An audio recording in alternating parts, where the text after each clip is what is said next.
Welcome to the Muscle Expert Podcast with Ben Pakulski, one of the world's top professional bodybuilders, an expert on human performance and mindset mastery.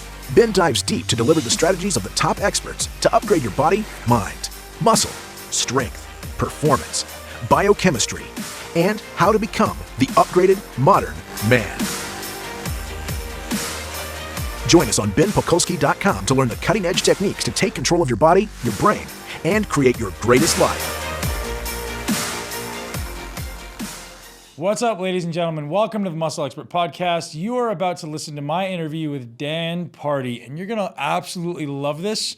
Probably my favorite podcast to date. This guy gives you the deep dive on sleep, how to optimize it, and its impact on your health, your performance, your mental processing, and he dives into a lot of things that I've been fascinated about brain performance and how to make the most of it, like neuroplasticity, BDNF, and what he's doing to support some of the top brains in the world in sustaining their ability to be cognitively high functioning in even stressful environments. So you're gonna love to listen right to the end. And of course, a lot of us are having a hard time with our sleep.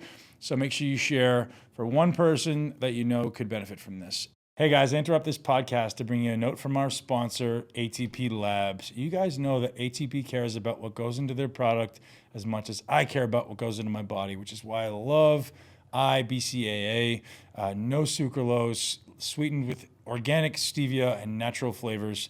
Tastes awesome, and you know it's the highest quality BCAAs on the market. And yes, guys, quality does matter, and there is different types of quality of BCAAs in every other type of ingredient. ATP has every high quality standard that exists, so you know you're getting what you paid for. If you want it, 10% off, use the code BEN10, atplab.com. Enjoy the rest of the show. What's up, ladies and gentlemen? Muscle Expert Podcast. I'm your host, Ben Pakulski. And when I first looked up this guest, I was stoked to bring you the best information from what I found pretty much on the planet on optimizing sleep and how that's influencing your body composition, your ability to recover, your ability to think. Because to be honest, I've been living that life. I've been living that life of the entrepreneur, the busy entrepreneur who sleeps 5 hours a night. And man, I'm like, man, why is my brain suffering?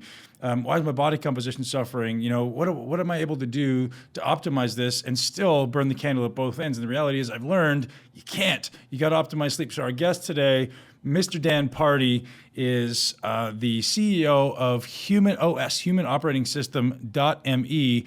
And I've checked out this guy's website, and I'm absolutely intrigued to dive deep into understanding sleep and how it's going to influence a whole bunch of our biology, our chemistry, our focus, and our ability to optimize our brain, our body composition. Dan, welcome to the show, man. Thank you so much for having me on. I am really happy to be here. Man, as you hear, I'm enthusiastic about this stuff because as I say, I live that life, man. Like like many things, I cut my teeth on the idea of I can do anything. I don't need to sleep. The badge of honor behind working hard and I don't need to sleep. I can go on no sleep. I just need a cup of coffee or some extra water. And, a lot of people attach themselves to that, the idea of working hard rather than working smart. Without wasting any time, let's dive right into how is sleep influencing people's body composition, man, and is it influencing their body composition as much as we believe it is? Yeah, so I started tapping into this idea that there is a really important connection between sleep and weight probably 15 years ago. I started to see some publications in the field that looked at people that are undergoing or had undergone pretty significant sleep deprivation. So that was the nature of the studies. And then they did some endocrinological parameters. They looked at their blood, they looked at other hormones at the same time. And what they discovered, it was sort of like a fishing expedition. It wasn't specifically around looking at those parameters, but what they found is that certain hormones that are involved in energy regulation, things like leptin, things like ghrelin, were altered. They looked different than if somebody had gotten full sleep. And that led to the hypothesis that perhaps there was some important connection there. Mm-hmm. Concurrently, there was some epidemiological work and longitudinal work that was noticing this very strong connection between people that get less sleep in general compared to those that get more sleep in general and their risk for being obese. And what one study found is that it was it was an assessment of a variety of studies. 81 out of 89 studies that were looked at showed a strong connection between sleep loss and weight gain. So much so that if you're getting less than 6 hours per night on average, your risk for being obese was 55% higher than if you were getting the recommended 7 to 9 hours per night. So that's clearly there seemed to be something there because it was very consistent. Then you also had within lab studies that were now showing some metabolic alterations. And this led to a really interesting story over time, which was, various researchers around the world looking into it. And so to give a little bit of a primer on leptin, I bet a lot of your audience already knows what this is, but this is a fat-derived hormone.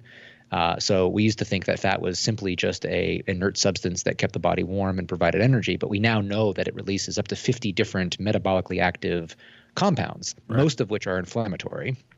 Leptin is a cytokine that actually, the role of it is to go up to the brain and signal to the brain, this is how much fat you have in your body. That is its main purpose. And so let's kind of put ourselves into an imaginary space where you overeat one weekend, right? It's Thanksgiving, you just stuff yourself. Theoretically, because you're storing more fat in your fat tissue, you're going to be then producing more leptin. That's going to go to the brain, and then it's going to make you less hungry. It's going to increase your energy expenditure.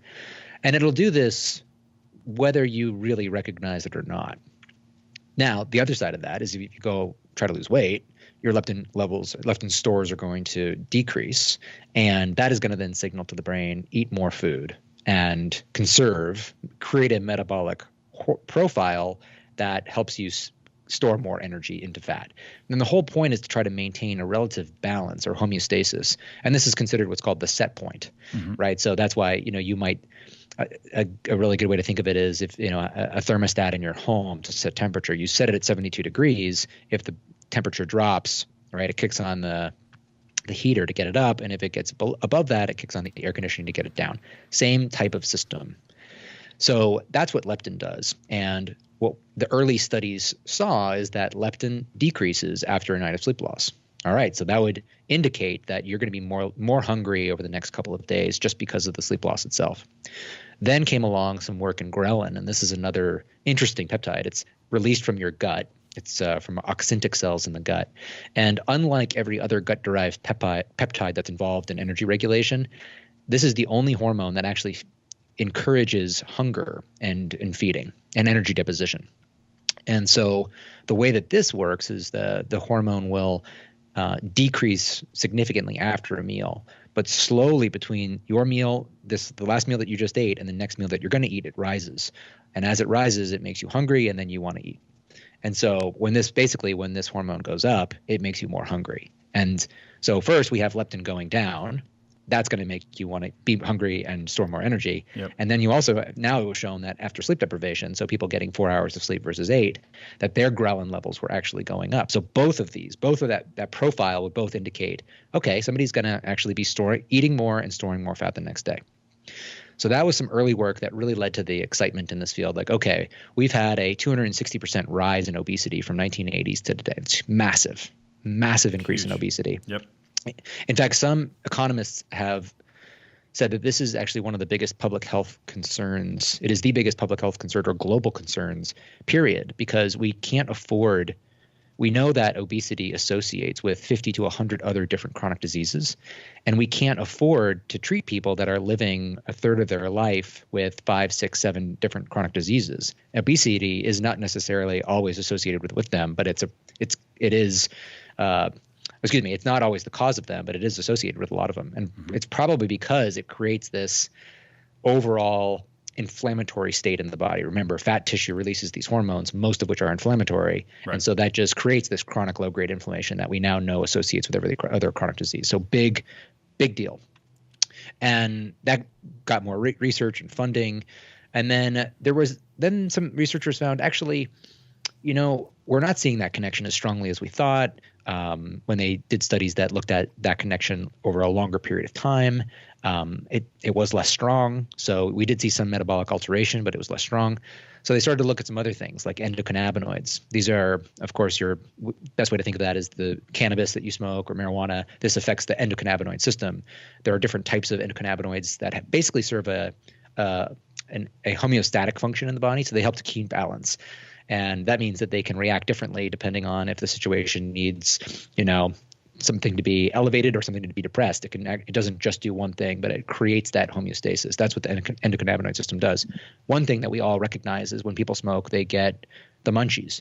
And what you do see after sleep deprivation is that the levels of endocannabinoids are significantly different than somebody got normal sleep in the afternoon, and that promotes late in the afternoon to end of the day increases in hunger that last for the rest of the day.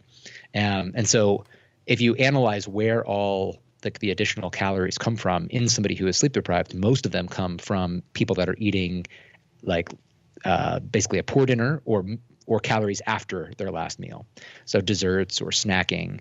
And one of the other things that the endocannabinoid system is related to is pleasure eating. So you don't have hunger for more calories, but you have hunger for more pleasure, right? You're going to be much more likely to eat chips, brownies, desserts, whatever you find palatable and delicious, your version of that, you're going to find that more appealing.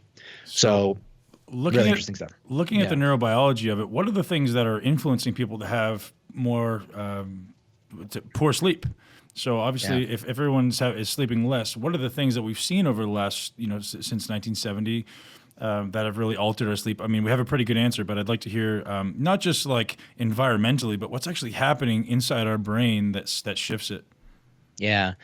So with sleep loss, part of it is from an actual sleep disorder. What are those types of sleep disorders? Insomnia, sleep apnea, restless leg syndrome, narcolepsy, things like that, REM sleep behavior disorder. But a lot of our sleep problems in our society are actually due to voluntary sleep curtailment. So you're just, because of how you live, and I'll explain some of the details here, but because of how you're living, you're basically just fighting sleep a bit at night, and you're trying to stay up a little bit, a little longer to watch another episode of a show or read your book or whatever it is. We love our personal time and we want more of it. And so it's sort of like, I have a 4.5-year-old boy, putting him to sleep can be hard because he's got FOMO. He doesn't want to miss out. Life's fun. Yeah. So that's something that feeling persists. And now also what's very interesting is the fact that we have artificial light in our environment. Mm-hmm. That's a big deal. And I'll explain the connection there. So sleep itself is something that is considered a circadian rhythm. And a circadian rhythm are these repeatable 24-hour processes, approximately 24-hour processes that happen in all sorts of things, hormonal profiles, behaviors. So you feel like going to the bathroom at a certain time of day. You feel like eating at a certain type of day. Muscle cells, for instance, will work internally to prepare energy. Like they're going to work differently during the course of the day when you're using your muscles to get around the world than they are going to at night when you're sleeping and lying supine. So the body is using the circadian system to try to prepare itself for time of day activities that's appropriate for needs. And sleep is a circadian rhythm. It happens during the same time every night. And approximately, right? That's when you're much more likely to be sleeping is at night. And because of our weird light environment, light is the major synchronizer of our master clock. Because of our light environment, so spending 90% of our time indoors, getting too much artificial light at night, we're not getting enough light intensity during the day, and we're getting too much light at night. And it is the combination of both of those factors that work mischievously to cause our rhythms to shift and be sort of flattened. So you don't have very robust alertness during the day because your alertness is one of the circadian rhythms, and you don't have very deep sleep at night because, again, there's this asynchronization. So instead of a very robust alertness and very deep sleep, it's sort of flat during the day and it's shallow at night. So a lot of that has to do with lighting. And the other interesting thing about light at night is that it masks the sleepiness that might otherwise be there. So imagine you're sitting in front of the couch or in bed and you're watching something on television and it's interesting and it's obviously emitting light. That's preventing you from feeling the sleepiness that otherwise would be there. If you were sitting or laying down, let's say outside camping or just in a dark room, you would probably feel like going to sleep an hour before you otherwise would. Right. And people always will report this. They go camping and they're like, oh my gosh, it's 8:30 and I feel like going to bed. Usually go to bed at 10:30 or 11. That's not uncommonly reported. Yeah. So how exactly are people, so a lot of my audience is going to be guys looking to optimize mental function as well as performance. What are some things you're doing to alleviate this disrupted circadian rhythm. So, getting into some practical application here, like what can we do other short of getting outside? A lot of people say it's not realistic for me to go outside for a couple hours in the afternoon. And a lot of people live in places where there's not a lot of sunshine in the afternoon. Any strategies? I mean, there's the obvious ones. There's like turn off your lights at night. Is there anything else, beyond maybe the scope of what most people would know? Yeah. So the good news is that even though in a natural environment, people are outside all day long, we don't need to be outside for that long in order to get the anchoring of our circadian rhythm that we want.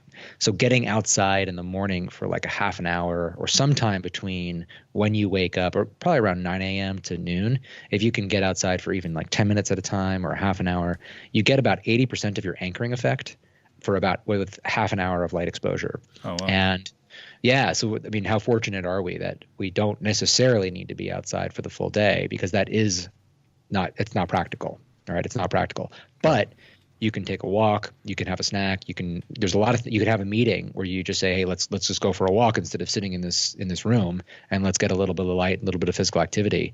And I call these things the mundane but meaningful. Like they matter so much, but they're really boring. You're not going to post about them in social media, sure. Right?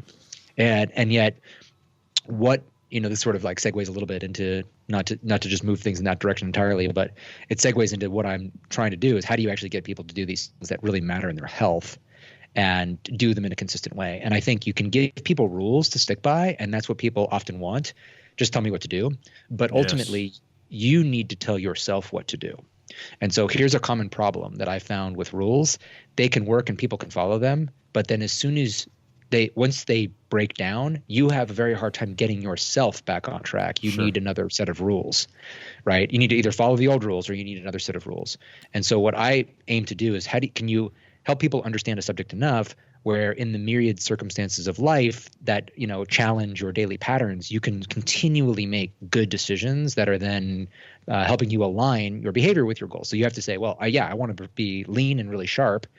Day by day, okay, that's sort of anchoring my efforts to do all these things that matter. So you have to sort of learn what are the determinants that matter around sleep or diet or exercise, whatever it is, and then how can I modify how I'm living to be able to sort of get these goals that I want. So you have a real clear aspiration, sharp, lean, and then you have to kind of work backwards.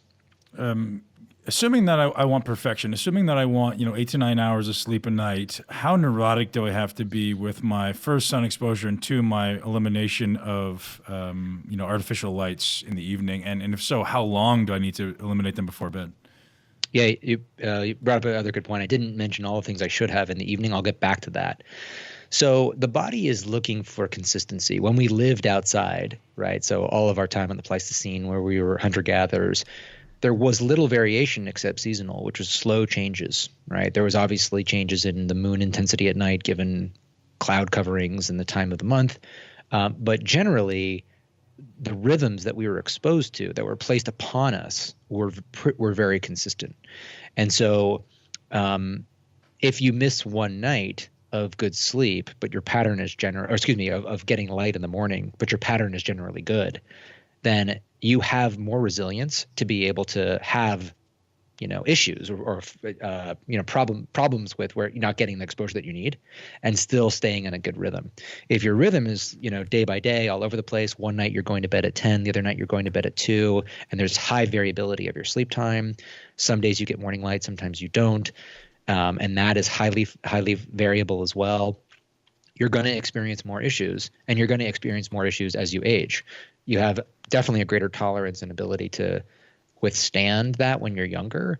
But the more you challenge a system, which just happens with age, then the less resilient it becomes. And so what a lot of people that are aging, I'm 43 now, what you find is that you have to do more things right to get those results that you want. So yeah, if you have a lifestyle that conflicts, like let's say you're going out a lot at night and then you have a morning job where you have to then get up, that can be challenging. But you can also say, I'm just a night owl. I like to be up late at night. And so I'm going to wake up late in the morning. And you can do that. You just have to try to be consistent with your schedule as best that you can. I've heard some people suggest that there's a particular number of sleep cycles recommended for the week? You know, being a guy who's, you know, effectively the sleep doctor, is that something you recommend that people adhere to a particular number of, you know, weekly cycles, or is it daily cycles, or how do you usually give people a kind of a blueprint or a framework to work around? Yeah. So the body at night, sleep is a very active process. There are parts of the brain that turn on during sleep or around sleep that are more active than any other time of the day. So we used to think sleep was this behaviorally quiescent period. So it was just a period where everything shut down, and that's not entirely true. In fact, there are very distinct states of sleep. So we have non-REM, which is what you enter into. This is light sleep, and then another type of non-REM, which is deep sleep. But that's very important for actually purging the sleepiness that had accumulated over the day. It's important for memory consolidation. It's important for physical restoration. And then there's what's called paradoxical sleep, or REM sleep. And it's called REM sleep because it's rapid eye movement. And it was originally detected because when the first sleep scientists were watching people sleep, they could notice behind their eyelids, they'd see the eyes move back and forth. There was this distinct ocular pattern that only happened at certain times of night. And as they investigated that further, if you look at REM sleep, if you look at brainwave activity during REM sleep, it looks almost identical to the brainwave activity of when you're awake. And that makes sense because if what happens during REM sleep, you're dreaming, right? The brain is very, very active. And so what happens is that if you look at the sort of the neurotransmission signature of REM sleep, you have very high acetylcholine. Acetylcholine is a neurotransmitter that helps us concentrate and focus, and that is very high. But all your monoamines, things like norepinephrine, serotonin, and dopamine, those are extremely low, lowest that they are at any other time during the day. So you have a very active mind and a very quiescent or quiet body. In fact, you can go into what's called muscle paralysis, and that is a behaviorally conserved mechanism that prevents us from acting out our dreams physically. And there is something called REM sleep behavior disorder, where people have a disruption in that neurocircuitry, which then doesn't prevent them from acting out. And you see videos of people online where it's oftentimes older men between like 60 and 80 that are fighting a battle. They were reliving, having a grenade thrown into their boat when they were in the war, and they jump out of bed because they're jumping out of the boat in their dream. And so, in fact, people have even been acquitted of murder because they have killed their bed partner because in their dream they were being attacked. And wow. That sadly has happened multiple times. Mm-hmm. So anyway, that's just a little. It's good. It's always interesting to understand when things break because it also helps you understand how things work. Sure. And right. So yeah, we want to be paralyzed during that stage. So to get to your question, we go through these transitions over the night. We go through about 4 to 5 sleep cycles in one night, and the proportion of REM sleep and non-REM sleep, non-REM sleep and REM sleep changes over the course of the night. So in the beginning of the night, you got a lot of non-REM sleep. Your deepest sleep happens in the beginning of the night typically, and by the end of the night, you have a lot more REM. And so even though you're still getting some of each cycle in that REM, some of each type of sleep in that REM cycle, you're getting a lot less non-REM sleep, and you're getting a lot more REM. And REM is considered the gateway to waking. And so if you wake up out of REM sleep, it could have a cross-day influence on how alert you feel. And so there's a bunch of apps now that try to wake you up right from REM, so they don't let you sleep another 20 to 30 minutes. And you could argue, well, is getting more sleep better than just waking up out of REM? And I recently had a conversation with Professor John Peever about this specifically. He's at the University of Toronto. He's one of the world's foremost experts in REM sleep. And he said, yeah, I think that getting up right out of REM could actually have more benefit on how your daytime performance for that next day than just sleeping another 20 minutes. So I thought that was pretty interesting. That's good. I've actually been intentionally only waking up my kids when I see they're getting into these stages of REM. So I guess I'm doing the right thing there. I've got two questions. I got 2 questions specifically from what you just spoke about. Talk about some of the processes that go on during sleep. And how food and environment may influence those. So if I'm eating before bed, is it going to, we talk about the idea of the brain potentially, purging or detoxing at night, and the idea of the shrinkage of the brain. And I think my demographic would be very interested to know, like, what are those processes going on in the brain to help the brain function better during the day? And what are the things that we can do to negatively and positively influence those? Yeah. So very interesting question about food on sleep. So earlier we were talking about the effects of sleep on eating, and we covered that a little bit. But Actually, I didn't. I covered it just a little bit. There is more to say there. But the research on how does food itself affect sleep is disproportional. We have much less research in that area.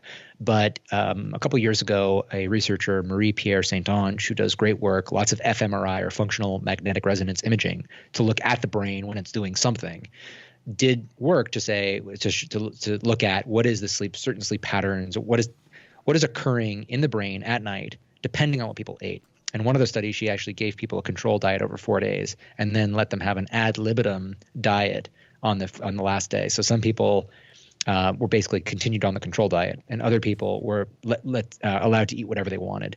And what she found is that if you had higher levels of saturated fat and low fiber intake, then that associated with decreases in slow wave sleep and also less sleep continuity, which means that the stages of sleep were less contiguous, so that there was more disruption, there was more wake time after sleep onset, so more wakefulness coming into your sleep. And overall it appeared less quality sleep. So that offered some pretty interesting, and sugar as well, by the way. So sugar was another thing that had a negative impact on sleepiness, on sleep quality. And so protein and particularly high fiber seems to be an important component for good quality sleep. But it's one study. It was a well-conducted study. We need more research in that area for sure.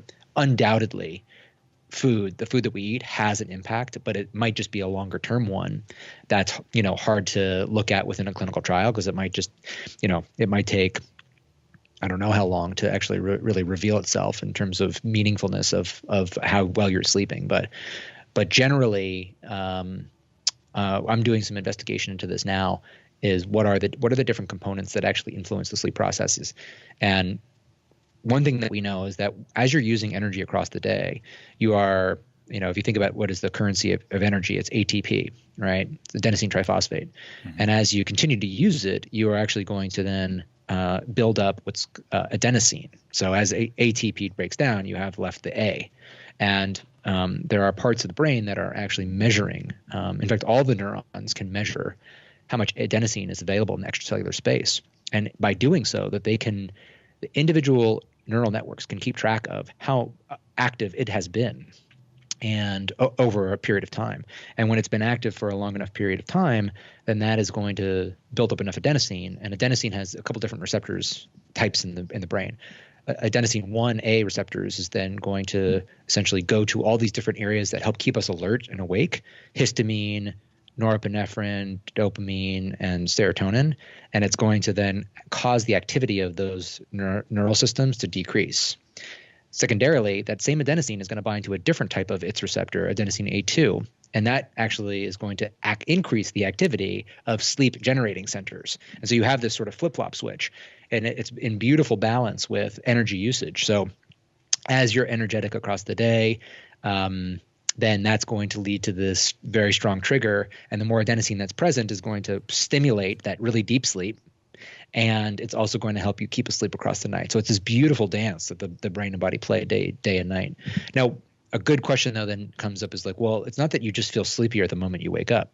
And the reason why is because we have this, right? So the moment you wake up in the morning, you have, of course, slept over the night. You have very low adenosine because it purged it all in sleep processes. But as you're using energy, it's building all the way across the day. And the reason why you don't feel sleepier from the moment, from 7 a.m. to like 3, to noon to 5 is because you have a circadian alertness process that's sort of counteracting that at every step of the day. And then in the very evening, that alertness process drops off entirely, and you have all this unopposed sleep pressure, and that makes you go to sleep, stay asleep. And it also triggers an immune process. So you trigger things like Interleukin-1 and TNF-Alpha.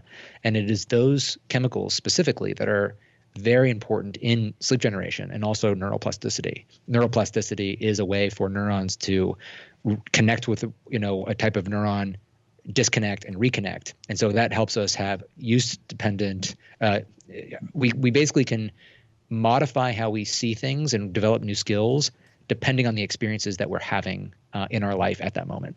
So we're not just born with a set of instincts and we're just operating on those instincts, but we can actually traverse the world, and because of neuroplasticity, we can learn. And essentially, it's a very metabolically costly process. It's hard for neurons to do that, And so sleep creates a stable platform for that to occur. And it's one of the leading hypotheses about why sleep exists at all. So, yeah. I'm super fascinated with neuroplasticity, but I want to challenge one more question or ask one more question around. You've got your Aura ring there, so obviously you're quantifying sleep. I'm curious if you have any suggestions. So I've got a lot of people who I know say, hey, I can't get any deep sleep or I can't get any REM sleep. Yeah. Maybe it's in aging, maybe it's in certain environmental things. Do you know how, what types of things are influencing people's inability to get into REM or deep sleep, and conversely, obviously, what they can do to counteract that? Sure. We know that certain medications like antidepressants will have an effect on REM sleep. We also know things like if you have a cold, you're sleepier across the day, you might sleep longer. So even though you get, let's say you, just for argument's sake, you get 7.5 hours per night, but when you're sick and have the flu, you want to sleep, 13, 14 hours a day, and then you're still sleepy. That's because you're generating a very high amount of inflammatory cytokines. And remember, what happens at night, right? When that adenosine builds up, it triggers those inflammatory cytokines, which then help you sleep. So there's definitely this bi-directional relationship there of how these immune chemicals make you feel and at any time during the day. So if you're dealing with a chronic infection, that might make one symptom of that might be persistent sleepiness. Then there are, there's other chemicals. I mean, this is one of actually the major problems with the sleep field. Benzodiazepines mostly act at GABA receptors and facilitate greater amounts of chloride ions to go across the GABA receptor. Non-benzodiazepines were more targeted. So they were created after the benzodiazepines, and they were more targeted to affect just certain receptors of the GABA complex. So they were not – the problem with GABA is it's the major inhibitory neurotransmitter in the brain. It does a lot of things, not just sleep. But it affects pain, it affects anxiety, it affects – that sounds all good, but it because it wasn't very targeted, it led to problems, right? So people would get anxiety during the day, and they could facilitate an issue where if I'm just by taking these things like Klonopin over time, I now need to continue to take Klonopin just to address the withdrawal syndrome that I have induced in myself from taking this med. Then you have things like Ambiens and Lunesta and Zopiclone. These are the next generation of insomnia medications. Now, they have a decent effect on a very short term. They can help you get to sleep sooner, and they can make you sleep longer, modestly though. But the major problem with them is that they prevent that deep sleep that we were discussing earlier. And it is that type of sleep, particularly 0.4 to 1 hertz, which is a version of slow wave sleep. There's a couple different types. Yep. And it is that type that is necessary for the purging of these neurotoxic substances that also build up during energy usage. These are beta amyloids, which we know associate with Alzheimer's disease. And so at night, especially during slow wave sleep that is mediated by an area of the brain called the medial prefrontal cortex, it is that time of day, it is that sleep that you get that then allows for the space between neurons to open up, cerebral spinal fluid to be squirted into the brain, and those byproducts of energy usage to get cleared out. And so if you're not doing that, you're not taking out the trash, right? It's just building up. And it's a vicious cycle, unfortunately, because the area that accumulates these amyloid plaques first is the area that is necessary to generate sleep to remove them. It's totally messed up. Yeah, no, man, amazing deep dive to understanding sleep. Anything people can do to influence the neurochemistry short of taking these, pharmaceutical sleep medications? So obviously influencing GABA and serotonin can be potentially influential in allowing them to have better sleep. Can you talk a little bit about that? What people can do? I don't know if it's any research you've seen or anything like that. Yeah, I'm actually doing a lot of research into this now to think about how to influence sleep in a positive way in a pharmacological fashion that would be more over the counter. And so it's a deep dive. I don't think that I have anything that I would consider a recommendation yet, but I'm very interested in the subject. So first, the thing you want to do is look at the determinants of sleep and the areas that are involved in the effect. So what are the different systems that you might target? How might you target them? What does past research say? So if you could have a natural substance that is working just like Ambien, just because it's natural doesn't necessarily mean that it's facilitating good sleep. It might be a good short-term insomnia aid, but that doesn't necessarily mean that it's going to augment the natural sleep process and help you get good sleep. So you got to be very careful there. But my general approach to all sorts of supplementations is, can you support the systems that is doing the work, instead of doing just like an override and trying to come in there and do what the body does naturally. A good lesson from that is like antioxidants, right? We thought for a long time that antioxidants were going to be a good thing. And there was a study by Ristow in 2004 where they gave people vitamin C and vitamin E right after running 3 times a week. And they did this for 6 weeks. So they had one group that didn't have the antioxidants. They had one group that did. They did the same protocol over 6 weeks. And what they found is that there was no improvement in insulin sensitivity in the group that was getting the antioxidants. Mm-hmm. And the reason why is because it is the oxidative stress of exercise and life that is then stimulates important signals. And so I'm kind of doing an aside here, but it just shows you that natural balance, how we can intervene, and we can do so in a sort of a clumsy way. And even though the idea was good, it ends up being non-beneficial. So you got to look at what are the final outcomes, even if you can't explain all the stuff perfectly in the middle. And that's sort of what I'm looking at. So instead of trying to affect neurotransmission directly, can we actually just create a better environment for the sleep process to happen? There are, however, compounds, like a lot of my work is actually in GHB, and that is a very unique compound. It's a short-chain fatty acid. It's an illegal drug. It had been for a long time. It then got approved by the FDA for narcolepsy. And unlike almost every other sleep drug that's out there, it promotes very deep slow-wave sleep. So people feel enormously restored on it. I bet you know a lot about it because it was used in bodybuilding circles for a long time. It also releases growth hormone, makes you lean. It's a very interesting compound altogether. And one that I actually love to talk about it since you're Sure. if it's an area of research, because I think a lot of people's opinion is misguided and based on popular belief in the media. So I'd love to actually hear what is the science behind it, and is it as valuable as a product as most people think? Or yeah. I'll send you a couple of papers. So for about Great. 10 years, I did. This is most of the work that I did was in GHB. So I worked for a pharmaceutical company, Jazz Pharma, and they were the people that held the drug that was then had to go through this very complex approval process with the FDA to get this into the hands of narcoleptics. And the reason why we were able to finally get approval is because this was a Schedule I drug, and it was thought as the date rape drug, and that was its only utility. There are some legitimate downsides to this drug, but it also has very interesting upsides too. So gamma hydroxybutyrate is you might also hear me call it sodium oxybate. Sodium oxybate is sort of the approved name by the FDA, but it's essentially the same thing. It's the sodium ion that's associated with the GHB. GHB itself is a short-chain fatty acid. It's produced in every cell in your body. It does have central nervous system acting effects if you take it at a high enough concentration. So when we take GHB in any dose, we're not doing so to just try to restore natural balance. We're doing so to actually induce a pharmacological effect.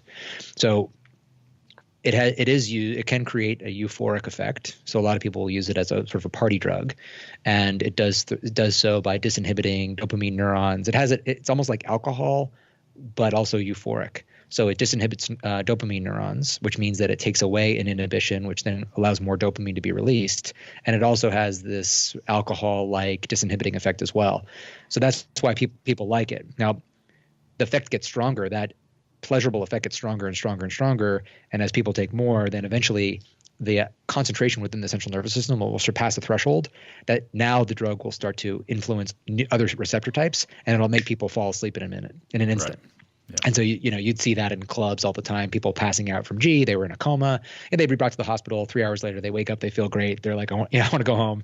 And it was very confusing because it didn't really follow the same clinical profile that other drugs did. It also absorbed a lot of the notoriety of Rohypnol, which is a very different long-acting benzodiazepine drug that gives you retrograde amnesia. So when roofies were cracked down upon, GHB was still available, and it absorbed a lot of the notoriety as the date rape drug of roofies. So, that's a very serious thing, but there are over 60 different compounds that can be used in that regard. And GHB is actually a very minor amount of it. And it has to do with just how available it is. But anything that has been reported in drug-assisted facilitated assault, anything that is usually a depressant, but even things like cocaine, is classified as a date rape drug. So to call one drug the date rape drug is misleading. In the central nervous system, though, I mean, if you think about what GHB is, it's a very short chain fatty acid. It's 4 carbons. I'm sure a lot of your listeners are interested in the discussion around ketogenesis. Yeah. Well, beta hydroxybutyrate and gamma hydroxybutyrate are chemically almost identical. They have if you look at them, it's very difficult to distinguish. I haven't looked at the chemicals in a little while, so I'm not going to speak and try to describe it because I'll just be making stuff up. But essentially, you've got a side chain that's on a different carbon, and they have overlap. So both of them are what are called histone deacetylase inhibitors. That means that's good. That affects epigenetics. They both have weight loss inducing effects, and I think some of that has to do with the histone deacetylation. They also can serve as antioxidants and offer a sort of an alternative path. And the way that they act as an antioxidant in the body is by enhancing endogenous antioxidant systems. Mm-hmm. So that's very interesting. And yeah, I mean, before I left Jazz, there were some protocols at one point. So I ran the research grant program at Jazz, and we were conducting over 30 different trials on all sorts of things, from essential tremor to Alzheimer's disease to fibromyalgia and narcolepsy. And there was also applications looking at it directly for aging.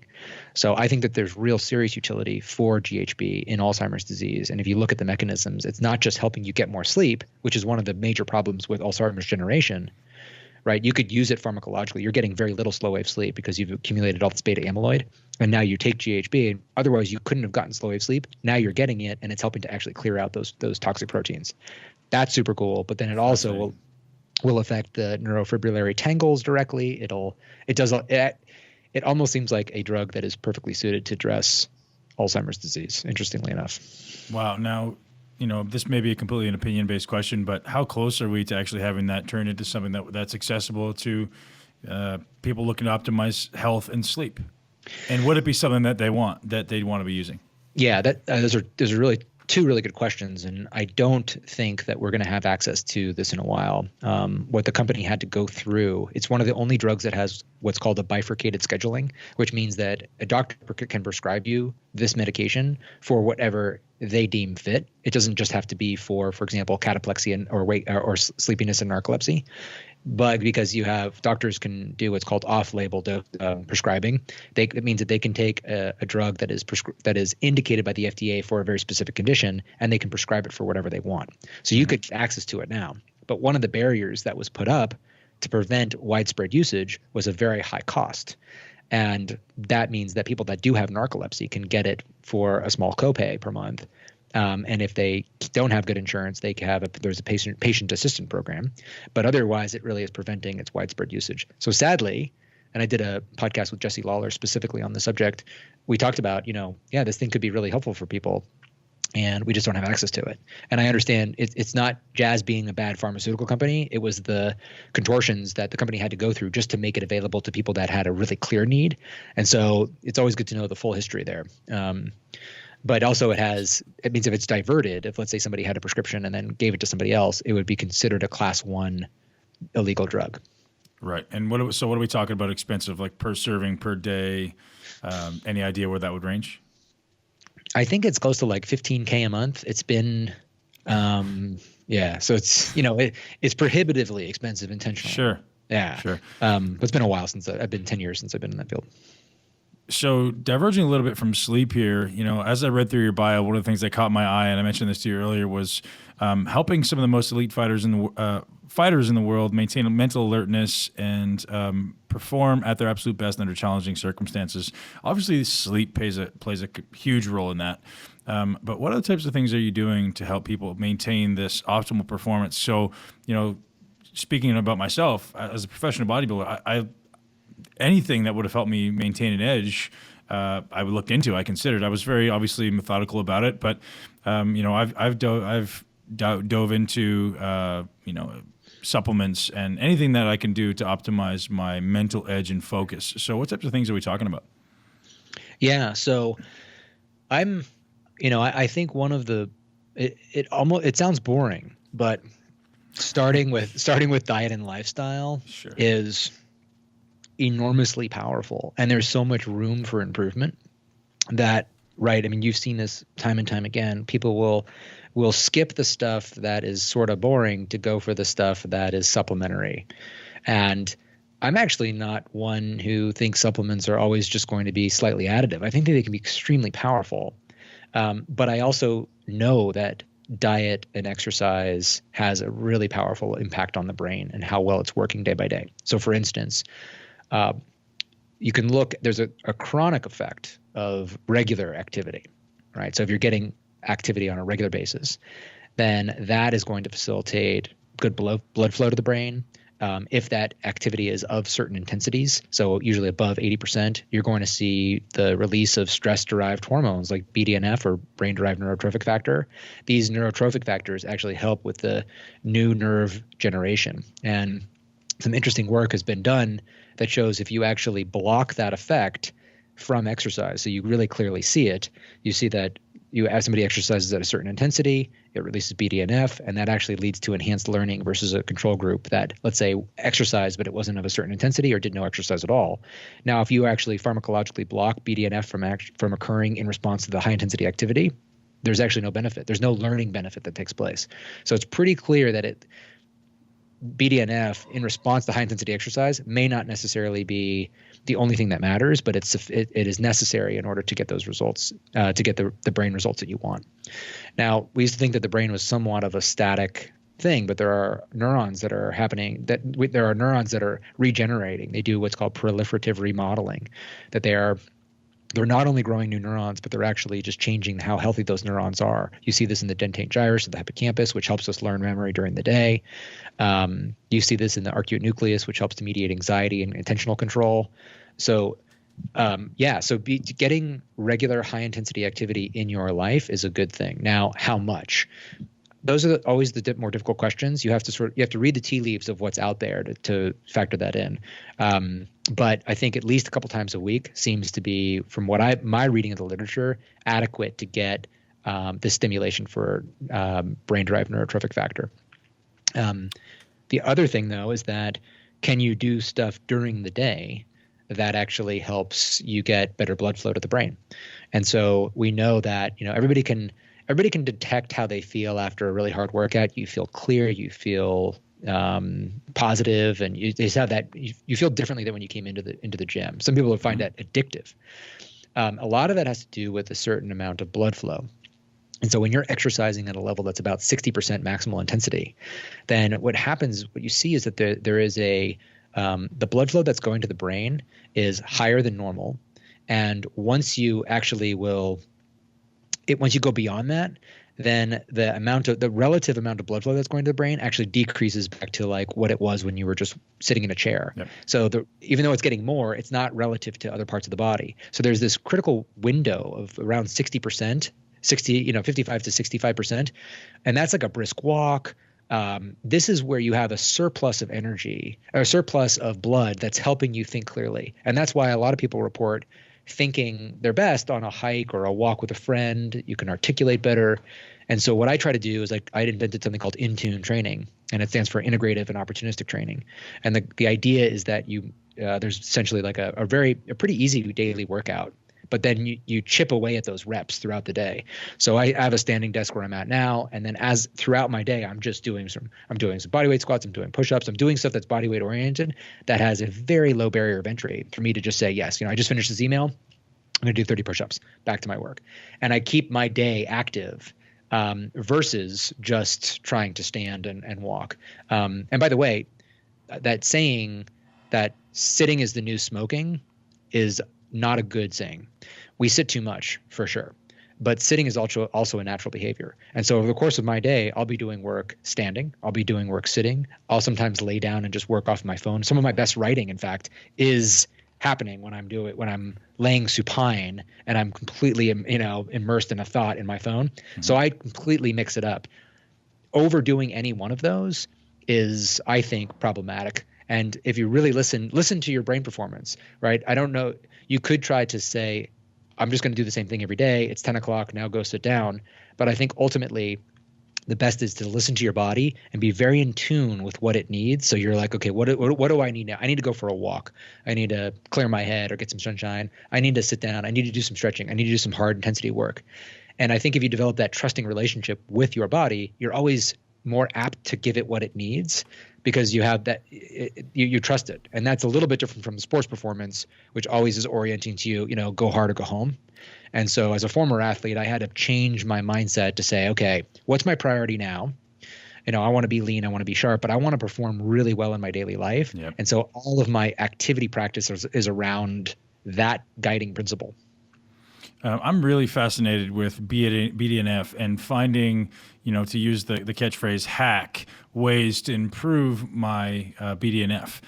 So obviously exercise is great. Any other suggestions?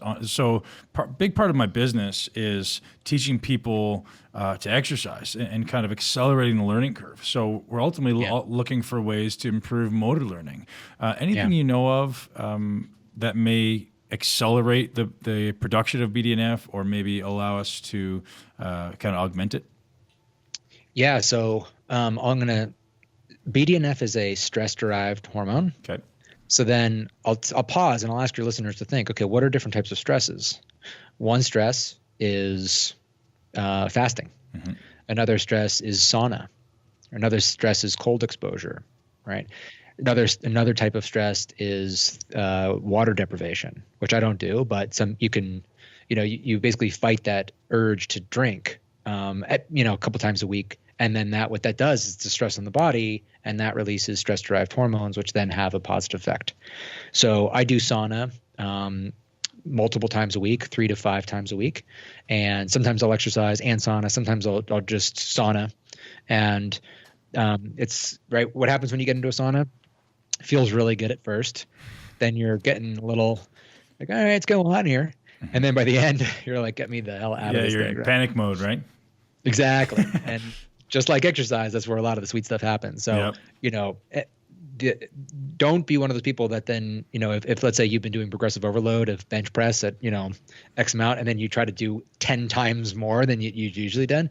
Think about where you are when your body's telling you, okay, all right, it's getting hot in here. Sit with that for a few minutes and then get out. Don't try to kill yourself in the sauna because you could. But generally, fasting is another way that helps you be more resistant to stress. Like I said, cold, hot exposure, exercise.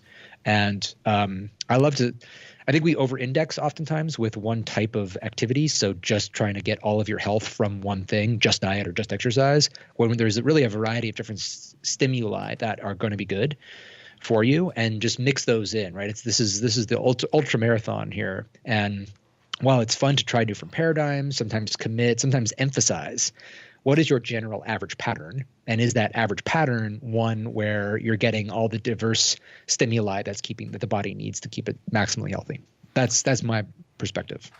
Man, I love that. And I think everybody needs to hear that, because so often we live this life of convenience, right? And we avoid stresses and we avoid anything that's challenging. So I think it's brilliant. And I think a lot of people are starting to get that message now that you've got to expose yourself to stresses. One final question for you, man. If my listeners are looking to live their personal greatness, the ultimate modern man, the ultimate modern female, what are 3 things you'd recommend that everyone pay attention to? Yeah. So, I think is that self-care in our world doesn't get enough credit. We're not taught. PE class is time outside, which is great, or running around a track, that's good. But our health education is sorely lacking. We sort of we treat it as though we know everything, and then it's just a matter of doing it or not. Right. When we're not educated. And why do we need to be educated? Because we don't live in an environment that naturally facilitates all of the right behaviors simply through surviving. In fact, because we have this institutionalized shielding in our world from stressors, because we have access to palatable foods, because the real pressure in your world most likely is to you to sit at a computer and perform really well, we have to make time for all of these things that matter. And therefore you have to be a little weird, right? You have to do things that are counter to what's convenient, less costly. And so what I would say is that while 30-day challenges can be useful to get you into a system, right, because it's very defined, it's a limited amount of time, having a perspective of what is really actually needed long-term is, I'd say, liberating. You're not going to learn everything by next week or next month. So have a relationship with new information where, have strong opinions, but held loosely, And what that means to me is that you actually take the time to try to actually understand something, but then you don't become a zealot. You don't become one of those people that defends a position despite evidence against it. Right? You're actually right. You can modify, you can step into a new understanding gracefully. And that is actually a very natural process. There are things that I know now that I didn't a year ago or 2 years ago. And there are things that I will know in a year that I don't know now. And my position, I allow my position to be modified. Right. So my work with my company, HumanOS, our whole point is, how can we help people become more knowledgeable about the things that matter to them? How do we help them become more knowledgeable about themselves?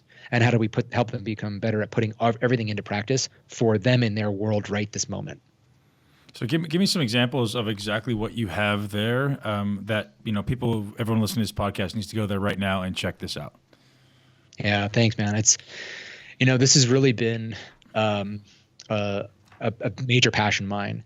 And one thing that stimulated it was losing my father at 59. I was doing cancer research. He had cancer. I tried to help him, and I couldn't because I was trying to get him to change his behavior in ways that were a lot of people do. I just kept giving him more information, right? And just, if he didn't do it, more information, wasn't doing something, more information.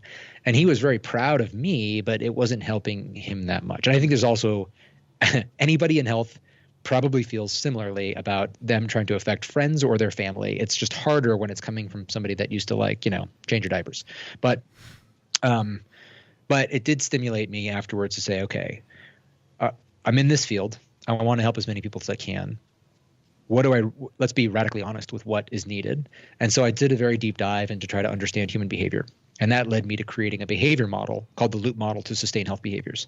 And a very easy way to understand its overview is, in order for an individual to adopt and sustain a health pattern long term, they should understand why they're doing it, how to do it, if they're doing it, and if it's working. Yeah. And so let's draw a line right down the middle of those two, right? So the why should I do it is the health book that just came out that explains a philosophy, right? This is paleo. This is why it matters. This is why it's awesome. Yep. And what's the next book that the paleo author writes, right? The cookbook, right? That's the how to do it, right? Okay, now that you like the idea, here's the book that makes it easier in your life. Now, conceptually, you've got then Fitbits on the other side. You've got Fitbits and expensive health diagnostics. Yep.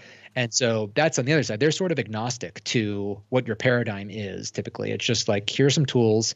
They're going to help you be mindful of your behavior. There's a lot of misunderstanding. There's been a major hype cycle with these. Oh, these things are going to solve everything. Oh, whoops, they didn't. But actually they're effective. And so we're going to see increased adoption over time. Now, a good way that I think about it is, you read the book, you know how to make the recipes, but what's going to keep you engaged 13 months later when life gets in the way? Can you actually have a tool that you elect to work within every day that is a part of your health practice, just like going to the gym and making the food, because it's actually something that is helping you, right? It's helping you get smarter. It's helping you stay on top of your pattern. And then eventually you can even get more information that's looking, is my approach working? What is my health status? How does it compare to others? What is the trajectory? And that could be on, like blood work. It could be physical performance or mental performance tests. There's lots of ways you can get a sort of an insight into your body. And so that's the general architecture. And then I began working on creating HumanOS, which is an application that operationalizes this model. And so for the educational piece, we create peer-reviewed health courses. So I find a topic that matters to your health, find somebody that knows a lot about it.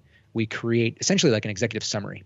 So it's too much to create a course, or like a comprehensive course on stuff that's not practical for most people to change their behavior. But can you actually cherry pick in a way that is representative of the actual body of literature, right? Because when I say cherry pick, that has a negative connotation, because you can take, let's say there's 3 out of 25 studies say one thing, but the body of work doesn't, and you just choose those 3, you can tell a very convincing story. What I mean is you're actually picking studies that are representative of what the whole body of literature, which means that you have to cover that first, and then you've got to be selective. But then we have usually a professor who's in that space peer review the work, and that, as I was mentioning to you earlier, like, it doesn't necessarily guarantee that it's accurate, but it helps improve its quality. We always get feedback that says, yeah, think about this differently, think about modifying this, add this additional caveat or the study. And so before we put it out to the public, I wanted to go through that process. And they're also delivered in a way where, I think that there's three types of F's in communication. There's or with knowledge, there's like the familiar, or excuse me, there's fresh. This is like the tweets. This is all the stuff that just came out today that we love. Then there's familiarity, which is like, yeah, I've heard that before, but I can't really tell you about it. And what we're trying to do is promote fluency, which means that you can sit down and have a cup of coffee with somebody and you can tell them the highlights of what matters. And the more you're able to do that on any subject, the more you're able to exploit that knowledge for your own benefit forever. Kind of like riding a bike, you have that knowledge as a part of you. And so that's the goal. And we actually add a little friction to the process. So instead of just sitting down and being able to watch the course, we add in quizzes and breaks. So they're all divided into little lessons. And then we have a quiz where it asks you to think about what was the most important point of that. And some people love those. A few people have written in and saying, I just want to listen to the whole thing because they want it on in the background. And our whole point is, it's so easy to have this sort of infotainment relationship. Right. And that can be useful. It can be helpful for exposure. But our whole purpose is to get you to be masterful at your health. And so you're going to know it really well. And that's why sometimes it's almost like the slow learning process. You go a little bit slower, but by doing so, you're actually going a lot faster, right? You're gaining knowledge at a faster pace. So that's sort of what HumanOS is. It's peer-reviewed courses. Then we made a course in the Mediterranean diet, and then I work with chefs to make traditional Mediterranean recipes. We're integrated with about 40 different health trackers, and we're just going to keep adding. Not to add tons of let's just add every feature we can, but things that fall into this line. Does this make this person smarter about what's known that can help them? Does it make them more knowledgeable about themselves? And it is a tool that can sort of amplify their ability to execute on that. So we launched about a week and a half ago. And it's just the offering is we have a basic plan or $9.99 a month, which is sort of extraordinarily low. I think a bit lower than what everybody recommended. Way too low for what you're giving, man. Like I've speaking to the listeners, I've looked around this site, and as soon as I saw it, I was absolutely fascinated, intrigued with the model and what you're doing, Dan. It's absolutely amazing, and the price is absolutely too low. So I'm sure it's going to be going up soon for all those listeners out there. Get out there and get the pro version as soon as you can. Yeah, thanks. It's my personal mission is to create high value, low cost health solutions. Mm-hmm. And so I would rather make this accessible to a lot of people, even if it's sort of overgiving. In that, because that's my ambition, is to try to help as many people as I can. But I appreciate that, and ultimately we need to have a healthy business in order for me to hire, to hire on the best people in the world, and to do all that. That's another vital part to achieving all these goals. So we'll figure that out. But it's good to start low, get people in there, get them banging on it, see what they don't like, see what they want, and then have this. Now that it's out there, we have this bidirectional relationship with people and learn from them. Man, I know I said that was the last question, but this is a selfish, personal one. 3 books. I'm a student, as are you, obviously, and your information better than anyone I've ever hosted on the show is when it comes to sleep, man. So I'm so grateful for that. And any books you recommend doesn't have to be sleep oriented. Gosh, if you're interested in sleep, I'll give you 2. If you're interested in sleep, there's Why We Sleep by Matt Walker. Matt Walker is one of the people I admire most in the sleep field. He's a young guy. He's a professor at Berkeley, came from Harvard and Oxford before that. And the guy just is freaking cool. I mean, you go to the Associated Professional Sleep Society meeting, and he's like a rock star. It's standing room only. And he just has a very unique combination of being a truly superior scientist, but one who can also communicate science in a very compelling way. And his book is great. So if you want, that's my recommendation. I'll check it out. And then the one that I've read the most is Thinking Fast and Slow by Daniel Kahneman, Nobel Prize winner. Yep. It's loaded with information, and I wonder how many more times I'll read it, just because it's impossible to pick up everything. But so many books that are out there in the popular literature that talk about behavior and that talk about just how the brain works are always in reference to his work most of the time. So I'm just going to the source. Yeah. So, man, thank you so much. This is more information than I would have ever dreamed of. And humanos.me is where you can find Dan. Anywhere else you want to send your listeners? That's a great place to go. I started a podcast a little bit ago, not because I think I have any special talents for being a host, but because there's interesting conversations I wanted to have. Absolutely. I mostly want to interview professors about their work. So HumanOS Radio, iTunes, SoundCloud, YouTube. And then, you can find us on, social media, HumanOS_me on Twitter and on Facebook as well. Dan, thank you so much for being a guest. I appreciate you. Thank you so much for having me on. I really enjoyed it. All right, you just listened to my conversation with Dan Pardi, and we've got some really great takeaways for you. How sleep is influencing leptin. Decreased sleep means decreased leptin and thereby increased appetite. So if you're someone who's struggling with maybe an increased appetite or overeating, check in with your sleep. Dan also goes deep on BDNF and how stressors can really influence BDNF. And for those of you that don't know what BDNF is, it's a hormone that's going to get released to our brain, in our brain, to allow it to be more plastic. Plastic means allow it to change faster. And that's a really fascinating attribute of the brain that's really been discovered mostly in the last 10 and 20 years that allows us to realize that we can change. We're not the same person that you were yesterday or 5 years ago. And that's huge. So if you didn't catch that, go back and listen to the episode and check out what Dan had to say about neuroplasticity and BDNF. And as always, if you love this episode or if you know somebody struggling with their sleep, please share it with at least one person and subscribe to the Muscle Expert Podcast today. Have a great day, guys.